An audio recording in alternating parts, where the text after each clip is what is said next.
Hi friends, நம்ம இன்றைக்கி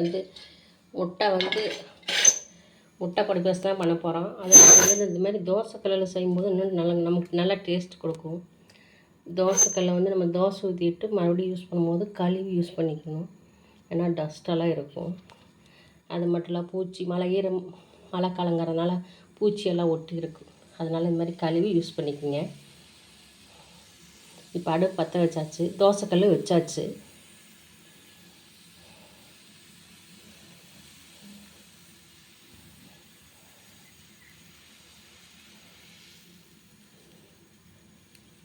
இப்போ கொஞ்சம் எண்ணெய் சேர்த்துக்கலாம்.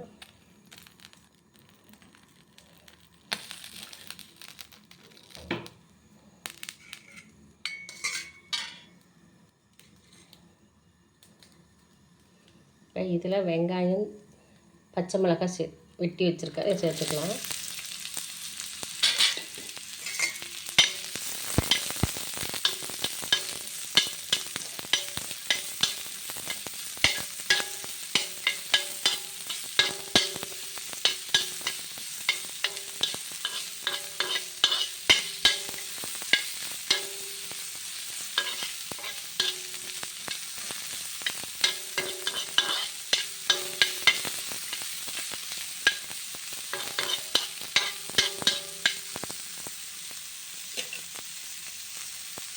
இப்போ கருவேப்பிலை சேர்த்துக்கலாம்.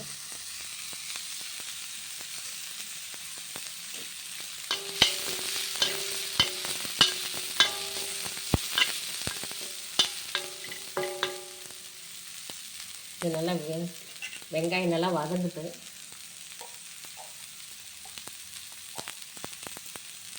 இப்போ கொஞ்சம் சால்ட் சேர்த்துக்கலாம்.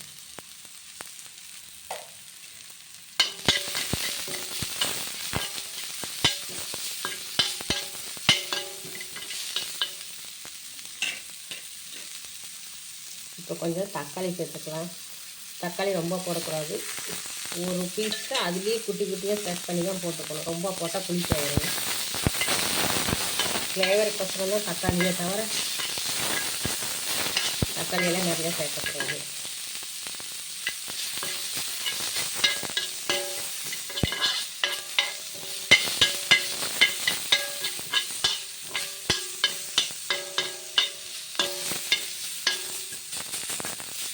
இப்போ தக்காளியெல்லாம் கொஞ்சம் அப்படியே எண்ணெயிலே நல்லா அப்படியே வதக்கிடணும்.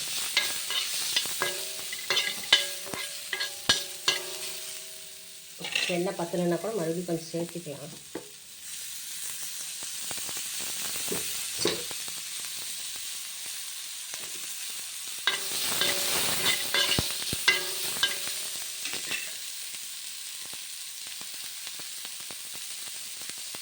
இப்போ இது கூட 2 முட்டை உடச்சி வச்சுருக்கேன், இதை சேர்த்துக்கலாம்.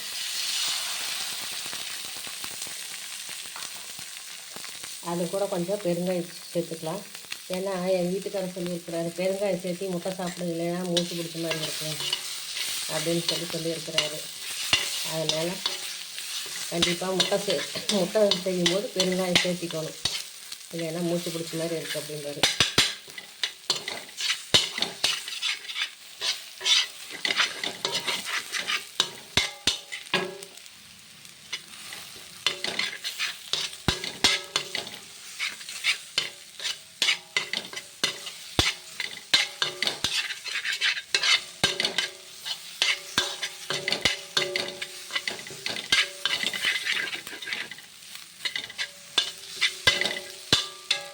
நம்ம நார்மலாக பொடிமாஸ் செய்வோம், எப்போவுமே கடாயில் செய்வோம். இது மாதிரி தோசைக்கல்லில் வச்சு செய்யும்போது நமக்கு கொஞ்சம் டேஸ்ட் நல்லாயிருக்கும். இப்போது பெப்பர் தூவிக்கலாம்.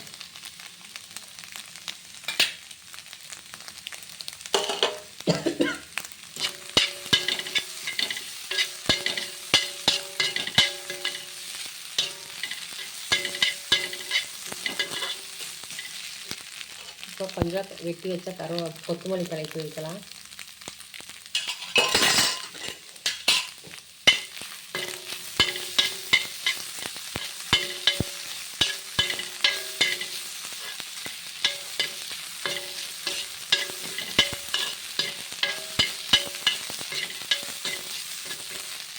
நமக்கு முட்டை பொடி மாஸ் ரெடி ஆகிடுச்சு. நம்ம ஆஃப் பண்ணி வேறு பாத்திரத்துக்கு மாற்றிக்கலாம்.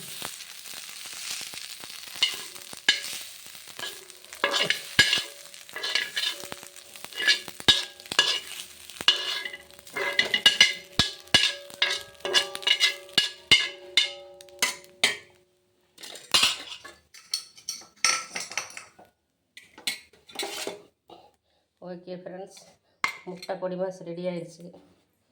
இது மாதிரி செஞ்சு சாப்பிட்றதுக்கு எத்தனை பேருக்கு பிடிக்கும்னு கமெண்டில் சொல்லுங்கள். பிடிச்சிருந்தால் லைக் பண்ணுங்கள், ஷேர் பண்ணுங்கள். ஓகே ஃப்ரெண்ட்ஸ், பாய்.